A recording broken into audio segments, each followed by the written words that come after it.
Welcome back everybody to PoolieMagTV, the raw, unedited, unscripted Nufc fan channel where everybody's got an opinion and nobody's opinion's wrong. So, this is the full review of the Chelsea game from yesterday at St James's Park. Well, this will not be a bashing of Newcastle United video and it will not be a bashing of Eddie Howe video. So, let's get straight into it. So, we were looking for our 5th straight win at home against Chelsea and it wasn't to be, but massive signs of improvement. So we'll go through the game. Travelling stopped me from watching this full game, but I have watched extensive highlights from different, providers on YouTube and Match of the Day and things like that. So I feel like I've got a good feel for the game.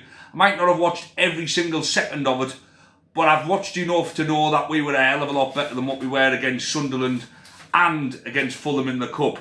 So let's get into it. From the first kick-off, really, Anthony Gordon was biting at Chelsea players' ankles. He looked up for it.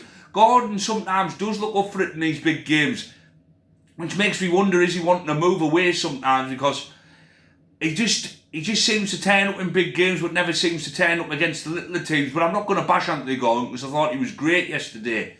This is about Chelsea. It's not about my theories of whether he wants to leave or not. This is a review on the game. So, Anthony Gordon, right straight from the kick-off, rushing players, harassing players, getting in at them, but not like he did against Liverpool where he was rash and got sent off. He was, he was calm, he was cool, he was collected against Chelsea, and he just put them under pressure straight away. And then a ball comes into the box from Jacob Murphy. Gordon tries to scissor kick type of thing. Robert Sanchez makes a great save, and falls to Nick Voltemada, and it's 1-0. Chelsea at this time, you can see what the tone they were trying to set.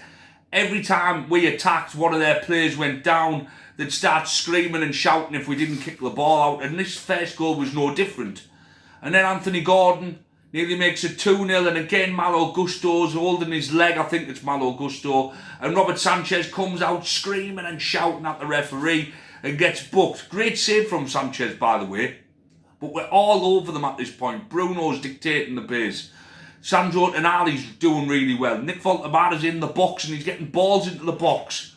Who'd have thought when you play to your players' strengths, this is what happens. He's got midfielders running off him.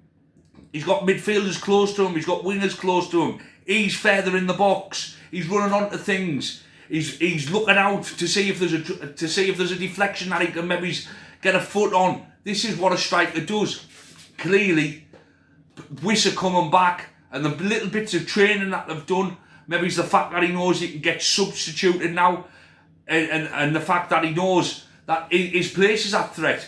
All them things combined made Nick Voltemada, and I think the fact that he wanted to redeem himself from the match against Sunderland, just put a fire under his ass, and he played brilliant. But he knows he can empty the tank now, and he's got somebody who can come on. So he's not sat there thinking, well, I'm the only striker for the next 10 games here, so I'm going to have to reserve myself. He knows he's not now. Plus the competition of Wissa, plus watching how Wissa moves in training can only benefit Nick Voltemada.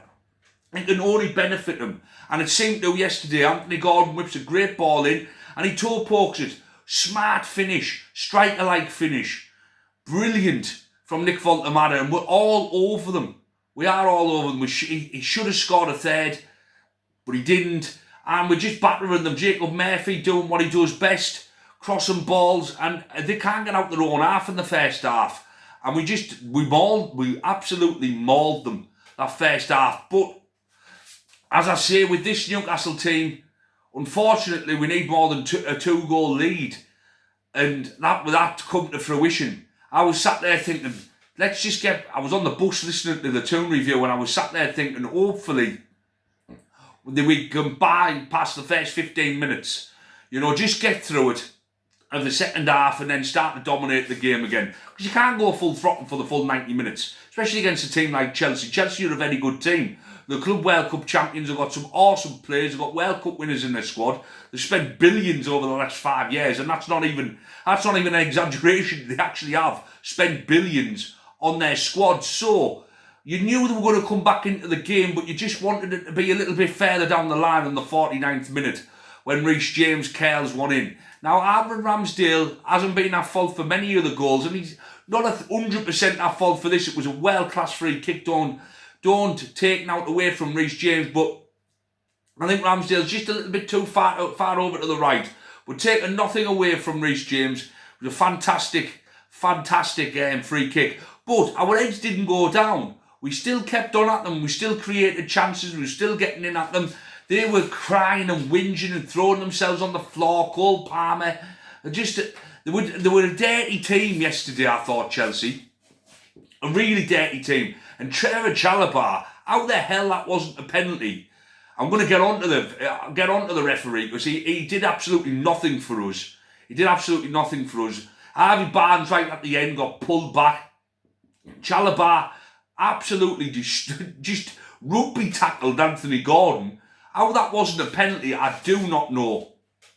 And the referee just gave us absolutely nothing. Shocking decisions. That penalty could have made it 3-1. The way Anthony Gordon's taken penalties this season, or even Nick Voltemada, I wouldn't have bet on them not to score and make it 3-1. And that's not game over, but it clearly puts the momentum back onto Newcastle. The referee had a shocker. Absolutely terrible refereeing. So was VAR. What the hell were VAR doing? So the referee might not be able to see it. The linesman might not be able to see it. But you slow it down and you don't tell Madley to go over and check it. It's classed as shielding the ball. How can he shield the ball that he's not in control of? Anthony Gordon was in control of the ball, and it wasn't side to side. He goes boom, straight into the back of him at full speed. How the hell isn't that a penalty? I do not know. VAR has a lot to answer for in this country. It seems to work well everywhere else, but in this country it's an absolute farce. And the referee, Madley, is shite anyway. Every time he manages us, he costs us a game, or costs us points, or he makes ludicrous decisions. He should not be a manager in the Premier League, this guy. He's not a Premier League manager for me. And he certainly shouldn't be managing any more Newcastle games, because the 5 or 6 times I've watched him referee a Newcastle game, he's fucked it up. I can't stand the bloke. But VAR is meant to dig referees out of trouble, isn't it? And even that fucks things up. So what's the point in having it? What is it? It takes too long. Clear and cut decisions are getting scrutinised. Imagine paying 50, 60, 70, 80 quid and having 20 minutes of your watch time, just not having a clue what's going on. And you sat there thinking, what the hell is it? Because nobody communicates now here.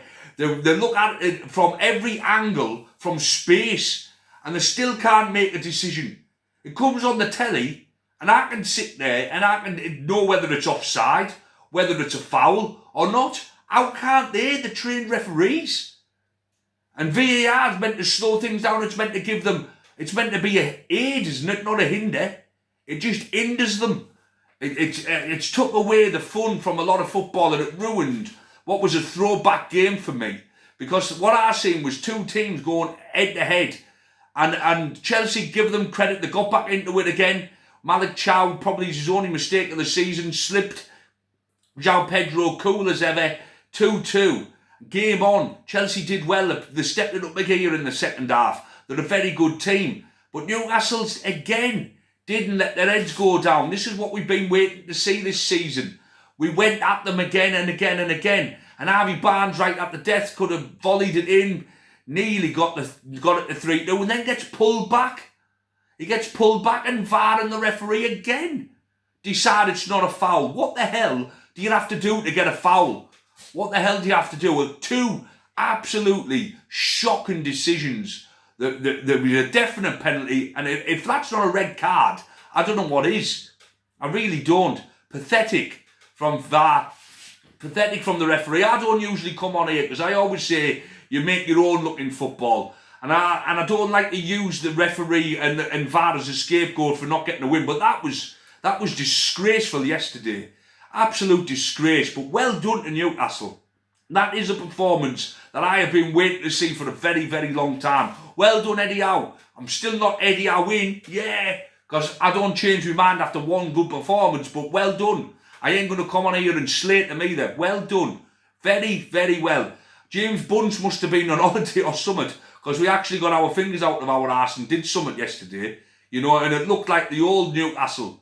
And that might be because our Visser's back and things like that, but we looked really, really up for that. Now the test is doing it away from home, and another test is doing it against a lesser club. Because we've turned up against Liverpool even though we got beat. We turned up against Arsenal somewhat even though we got beat. We beat Man City and we drew against Chelsea at home. Now let's turn up against the Burnleys. Let's turn up against the Brentfords. Let's turn up against the West Hams. Because that's what's going to make our season great or not.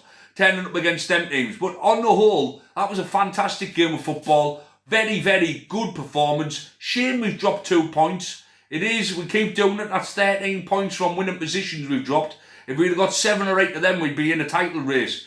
But we haven't, have we? Let's move on from it. It was a leagues ahead of the Sunderland match, which frustrates you even more sometimes because you think, if only they'd done that against Sunderland, we'd have destroyed them. But they didn't.